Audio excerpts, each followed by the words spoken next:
গত ২৫ বছর ধরে বেআইনিভাবে রাজ্যের সরকারি জায়গা দখল করে পার্টি অফিস তৈরি করেছে গুন্ডা রাজ করার জন্য। সকালে ওষুধের দোকান খোলার আগে তাদের পার্টি অফিস খোলা হতো। শনিবার তেলিয়ামুড়া মণ্ডলের পৃষ্ঠা প্রমুখ সম্মেলনে বক্তব্য রাখতে গিয়ে এভাবেই সিপিআইএমকে বিঁধলেন প্রদেশ সভাপতি তথা বিপ্লব কুমার দেব। শনিবার তেলিয়ামুড়া মণ্ডলের উদ্যোগে অনুষ্ঠিত হয় পৃষ্ঠা প্রমুখ সম্মেলন। সম্মেলনের প্রধান বক্তা হিসেবে উপস্থিত ছিলেন বিজেপির রাজ্য সভাপতি তথা মুখ্যমন্ত্রী বিপ্লব কুমার দেব। রাজ্যে বিজেপি আইপিএফটি জোট সরকার গঠিত হবার পর এই প্রথম মুখ্যমন্ত্রী সাংগঠনিক কাজে তেলিয়ামুড়া পা রাখলেন। সকাল 10:50 তেলিয়ামুড়া বিএসএফ ক্যাম্পের হেলিপ্যাডে নেমে গাড়িতে তেলিয়ামুড়া টাউন হলের সম্মেলন মঞ্চে উপস্থিত হন।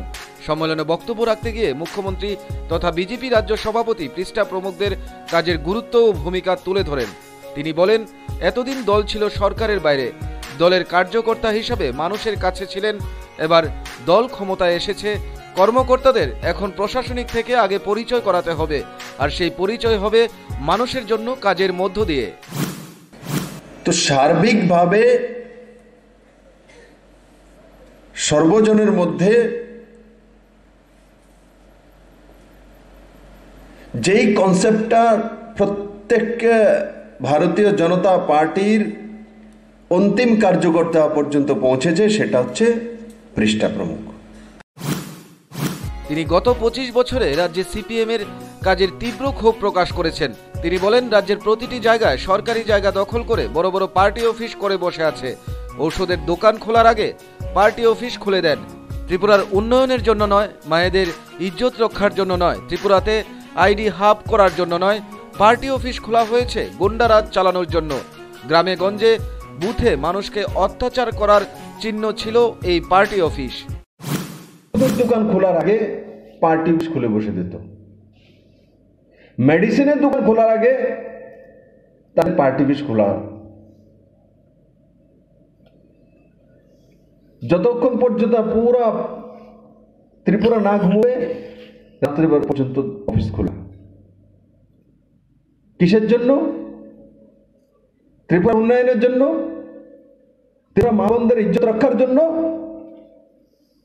ত্রিপুরা ফিউচার প্ল্যানের জন্য, ত্রিপুরাতে ইনফ্রাস্ট্রাকচার আনার জন্য, ত্রিপুরাকে আইটি হাব বানানোর জন্য, ত্রিপুরাকে মেডিকেল হাব বানানোর জন্য, ত্রিপুরাতে স্বরোজগারের ব্যবস্থা করার জন্য, ত্রিপুরাতে ল অ্যান্ড অর্ডার ঠিক করার জন্য।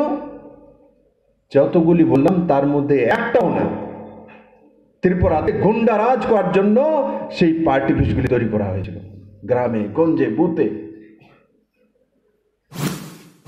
মুখ্যমন্ত্রী আরও বলেন, এই রাজ্যে মহিলাদের উপর অত্যাচার 84%, সাজা হতো মাত্র 25%। এই থেকে কলকাতার মমতা সরকারেরও সমালোচনা করেছেন। তিনি বলেন, ভ্রষ্টাচার, আইন শৃঙ্খলা আর গুন্ডারাজে প্রথম পশ্চিমবঙ্গ, এরপরে ছিল ত্রিপুরা। আর বিজেপির 8 মাসের সরকারে যেখানে সাজার হার ছিল 25%, সেখানে সেই সাজার হার 85%। মুখ্যমন্ত্রী সম্মেলনে পৌঁছার আগে উপস্থিত নেতৃবৃন্দ সহ রাজ্য কমিটির সাধারণ সম্পাদক মঙ্গলদীপ জ্বালিয়ে সম্মেলনের উদ্বোধন করেন। অন্যান্যদের মধ্যে উপস্থিত ছিলেন বিধায়িকা কল্যাণী রায়, বিধায়ক পিনাকি দাস চৌধুরী সহ স্থানীয় নেতৃবৃন্দ। সম্মেলন শেষে মুখ্যমন্ত্রী এবং নেতৃবৃন্দরা পৃষ্ঠা প্রমুখদের সাথে একসাথে বসে ভোজন করেন। Bureau report, news vanguard.